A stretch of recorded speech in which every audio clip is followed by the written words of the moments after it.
My girlfriend takes me home when I'm too drunk to drive, and she doesn't get all jealous when I...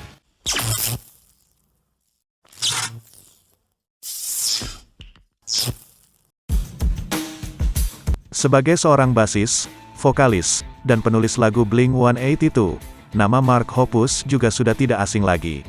Sudah bermusik semenjak belia, pria yang terlihat tidak pernah bertambah umur ini sudah menjadi ikon pop punk. Mulai dari keusilan dan kejahilan yang tidak jarang dia lakukan saat sedang tampil, ataupun saat menggarap video klip. Saat ini, Mark adalah satu-satunya personel Blink-182 asli yang tersisa.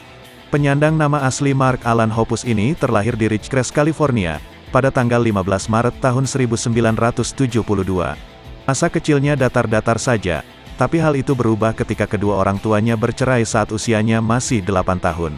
Setelah perceraian itu, Mark kerap berpindah-pindah tempat tinggal antara ayah dan ibunya selama 2 tahun. Semasa duduk di bangku SMP, Mark mulai bermain skateboard dan mendengarkan musik-musik punk. Pada masa-masa inilah, sikap Mark mulai membelot terhadap keluarga dan masyarakat. Di awal masa SMA, Mark bersekolah di Fairfax, Virginia. Di saat itulah dia memiliki bass dan menonton konser pertamanya. Kala itu Mark terpapar oleh musik They Might Be Giants di 930 Club. Bass itu ia dapatkan sebagai hadiah dari ayahnya, yang kemudian ditambahkan amplifiers yang ia beli dari uang hasil menyelesaikan pekerjaan rumah untuk ayahnya. Mark tidak pernah mengambil kelas musik, ia mempelajari musik secara otodidak dengan lagu-lagu dari Descendants, The Cure, dan Bad Religion. Di tahun 1992 Mark diterima kuliah di daerah San Diego, dan saat itulah dia bertemu dengan Tom DeLonge saat liburan musim panas. Mereka diperkenalkan melalui adik perempuannya yaitu Anne Hoppus. Sontak Mark dan Tom pun langsung bersahabat karena kemiripan sifat serta kesamaan musik favorit. Kisah yang melegenda tentang persahabatan kedua remaja ini adalah saat Mark memanjat lampu jalanan di depan garasi Tom untuk mendapat pengakuan darinya. Singkat cerita, keduanya sepakat untuk membentuk band punk dan Tom menarik teman dari SMA-nya dulu yaitu Scott Raynor sebagai penggebuk drum. Lalu terbentuklah Blink-182 dengan nama awal Blink, tapi harus diganti karena sudah ada band asal Irlandia yang lebih dahulu menyandang nama Blink. Angka 182 yang mengekori nama tersebut merupakan angka yang dipilih secara spontan tanpa dibekali artian apapun. Setelah terbentuk, rekaman pertama mereka adalah sebuah demo berjudul Fly Swatter yang direkam secara amatir di kamar Scott. Fly Swatter tersebut berhasil mengantarkan musik mereka ke telinga-telinga yang tepat. Lewat demo tersebut mereka mendapatkan panggung perdana mereka. Setelah itu mereka merekam demo kedua yaitu Buddha, yang hinggap di telinga label indie setempat yaitu Cargo Music. Mendengar nama Blink-182 dan sadar atas potensi mereka, akhirnya kontrak rekaman pun berhasil mereka amankan. Melalui bantuan Cargo Music Blink-182 merampungkan album pertama yaitu Cheshire Cat. Album perdana yang ikonik ini tidak terlalu menjual tapi mendapat respons baik dari fans dan para musisi. Di tahun 1996, Mark, Tom, dan Scott melepas album kedua yaitu Do the Runs, yang ketika dirilis memperoleh hasil yang sangat memuaskan.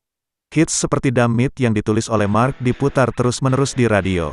Puncaknya Blink-182 mengamankan posisinya sebagai peserta tur Vans Warped Tour.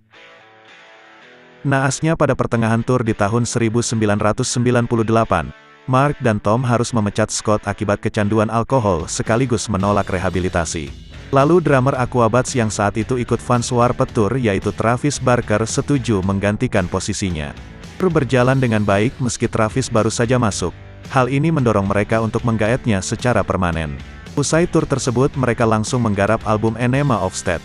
Album ini berhasil menjebol pasar dan segala ekspektasi, mengantarkan Blink-182 menuju ketenaran dengan lagu-lagu seperti What's My Age Again, Adam's Song, serta All the Small Things. Setelah bermandikan ketenaran, konflik mulai hadir di antara Mark dan Tom. Lalu Tom untuk memuaskan hasrat musiknya yang tidak tersalurkan dengan Blink-182 merekrut Travis untuk bermain dengannya dalam proyek sampingnya yaitu Boxcar Racer. Mark merasa cemburu dan hubungan trio ini semakin diguncang. Permasalahan-permasalahan seperti ini dan perubahan kehidupan karena sudah berkeluarga berujung pada status hiatus dari Blink-182. Lalu di tahun 2003 mereka kembali dan segera menggarap album kelima.